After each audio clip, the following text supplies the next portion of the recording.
নমস্কার বন্ধুরা, আবারও চলে এসেছি নতুন একটা রেসিপি নিয়ে। আর আজকের রেসিপি ঠিক যতটাই দেখতে সুন্দর, খেতেও কিন্তু ততটাই টেস্টি আর ভীষণ সহজে তৈরি হয়ে যায় এই রেসিপিটার কি নাম দেব আমি ঠিক বুঝতে পারিনি, তবে এটাকে আমি আমার ভাষায় যেটা নাম দিয়েছি সেটা হচ্ছে পাউরুটির ঝুড়ি উইথ পনির টিক্কা মশালা।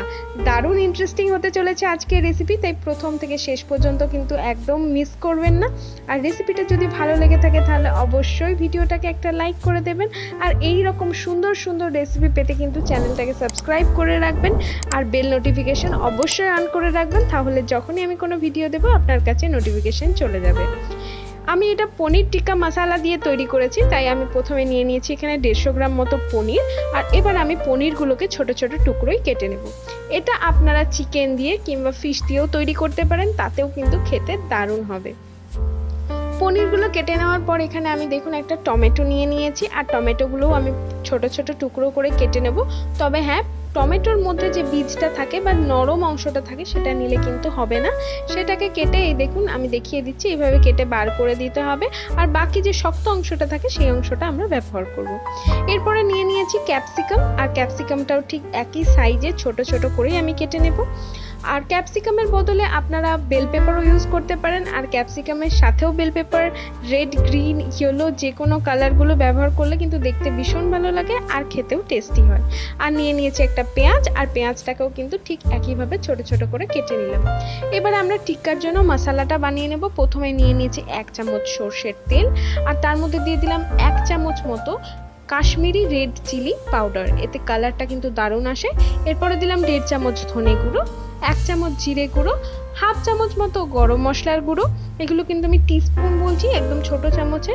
দিয়ে দিলাম পরিমাণ মতো লবণ, দিচ্ছি ঝাল লঙ্কার গুঁড়ো 1/2 চামচ মতো, দিলাম এখানে চাট মশলা 1 চামচ, আর দিচ্ছি কাসৌরি মেথিকে গুঁড়ো করে রাখা ছিল সেটা 1 চামচ, আর 1/2 লেবু আমি এখানে চিপে দিয়ে দিলাম। আর এরপরে সমস্ত মশলাগুলোকে কিন্তু খুব ভালো করে মিশিয়ে নিতে হবে।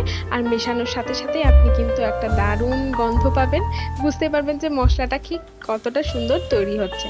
এরপরে এর মধ্যে অ্যাড করে দিচ্ছি টক দই, এটা আমার ঘরে পাতা টক দই, সেটা আমি 3 চামচ মতো নিয়েছি, বড় চামচের 3 চামচ। দইটাকে ভালো করে ফেটিয়ে নিচ্ছি যাতে দইটার মধ্যে কোনো লাম্পস না থাকে আর মশলার মধ্যে খুব সুন্দর করে মিশে যায়। আর আপনারা পনির টিক্কা বানাতে চাইলেও আপনারা এই পদ্ধতিতেই বানাতে পারেন, তো একটা রেসিপির মধ্যে বলতে পারেন দুটো রেসিপি দেওয়া হয়ে যাচ্ছে। দিয়ে দিলাম 1 চামচ মতো আদা রসুনের বাটা, আর দিচ্ছি 1/2 চামচ মতো বেসন। খুব অল্প পরিমাণে বেসন আমি ব্যবহার করলাম, এতে কি হবে মশলাটা পনির বা সবজির গায়ে খুব ভালো করে লেগে থাকবে, ছেড়ে যাবে না, আর যে গ্রেভিটা তৈরি হবে বেশ মাখা মাখা তৈরি হবে। এর মধ্যে দিয়ে দিলাম পনিরটা, আর দিয়ে দিচ্ছি যে কুচানো সবজিগুলো আমি রেডি করে রেখেছিলাম সেগুলো সব অ্যাড করে দিলাম। আর এবারে সবজিগুলোর সাথে মশলাটাকে খুব ভালো করে মাখিয়ে নিতে হবে, তাতে করে যে মশলাটার সমস্ত ফ্লেভারটা পনির আর সবজির মধ্যে চলে যাবে।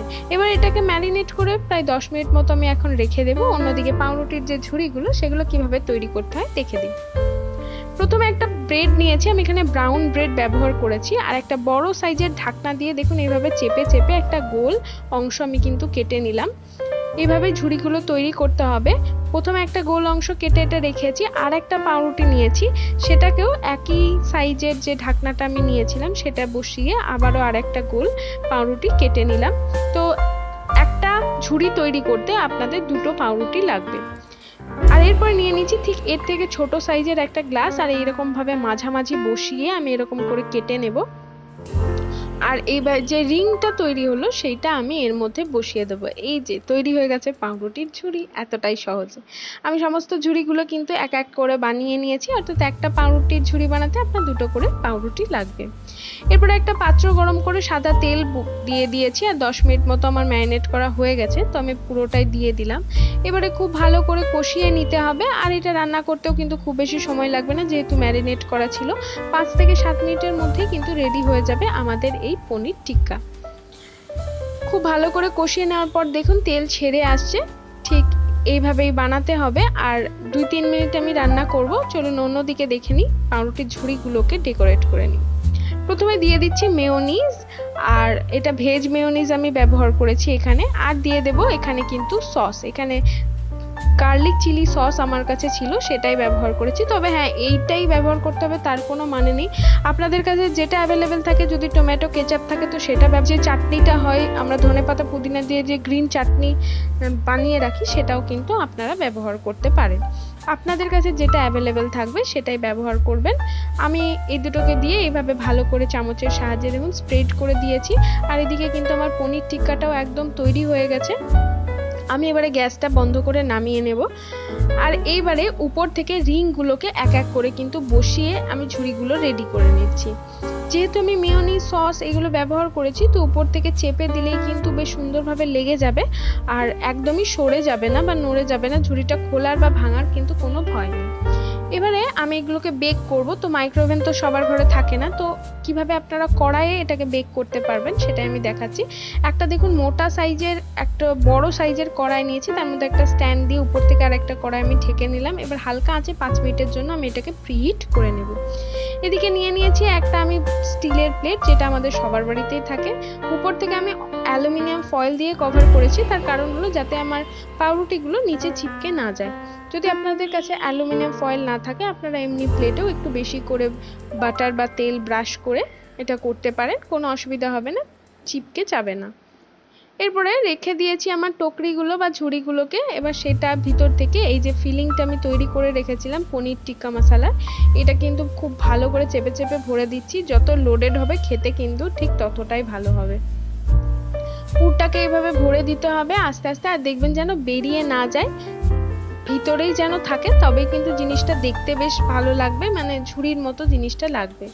এভাবে প্রত্যেকটা আমি ভরে নিয়েছি। আর এবারে যে বাইরের অংশটা আছে পাউরুটির, সেটা যাতে ভালো করে ক্রিস্পি হয়ে যায়, তার জন্য উপর থেকে আমি কিন্তু এই বাটার ব্রাশ করে দিচ্ছি। বাটার না থাকলে আপনারা সাদা তেল বা ঘিয়েরও ব্যবহার করতে পারেন। ঠিক এইভাবে 4-5টা বাটারটা ভালো করে লাগিয়ে দিতে হবে, তাতে যখন বেক হবে পাউরুটিটার কালারটাও কিন্তু দারুণ আসবে আর ক্রিস্পি হবে। আর দিয়ে দিচ্ছি উপর থেকে মোজারেলা চিজ যদি আপনাদের বাড়িতে থাকে তাহলে ব্যবহার করবেন, আদারওয়াইজ নাও ব্যবহার করবেন, কোনো অসুবিধা নেই, খেতে কিন্তু তাতেও দারুণ হবে।